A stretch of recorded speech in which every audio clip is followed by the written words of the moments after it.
area. This time it's hit in the air. The keeper flaps a little bit. He does get a punch on it, and Oxford are able to clear. And the Sky Blues will collect the ball again.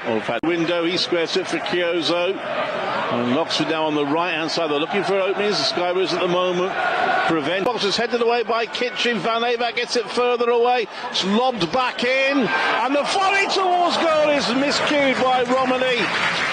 And it's still 1-0 to Coventry City, but halfway through the first half, just over, Rob Gurney, this game's changing a little bit, isn't it?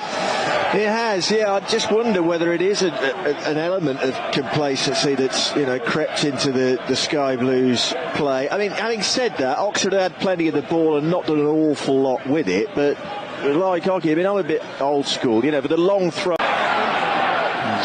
Oxford have it on the right-hand side with Chiozo, plays a good ball down that right channel. Brannigan pulls it back and no one there to turn it in for Oxford.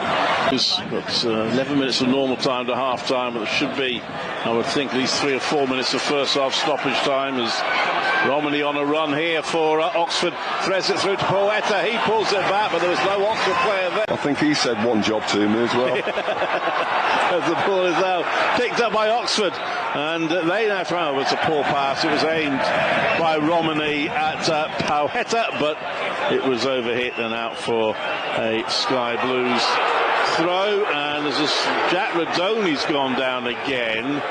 And is he holding? Let's have a look. I'm trying to see whether he's holding that shoulder again. I think he is. So that's a worry to Oxford. We've now played 5.5 minutes of stoppage time. Obviously, there's been stoppages within the stoppage time. Coventry get a free kick now. Liam Kitchen bundled to the ground. It's getting a little untidy. The close of what's been an entertaining first half, which has now come to an end. The Coventry City leading by Chiozo, and there could be a 2 against 1 here.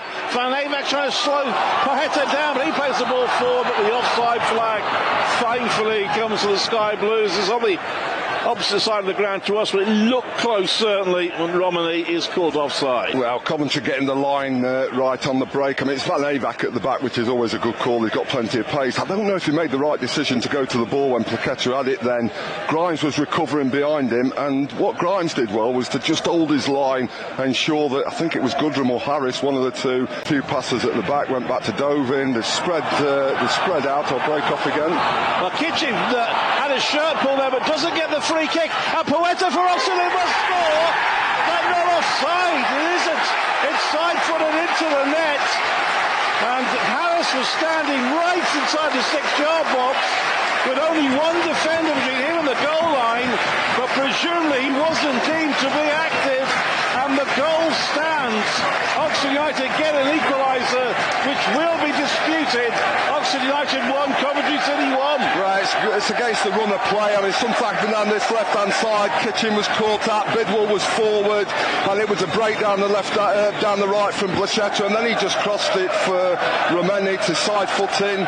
And Coventry, very, very, very comfortable in this game. All of a sudden have conceded an equaliser. Well, Frank Lampard is still not be enough to get Coventry to the top 6 as things stand, and Oxford are coming forward again. Well, that's a bit of a risk there for Bobby Thomas. He stopped and threw both his arms in the air to ask for a handball. The assistant referee did agree.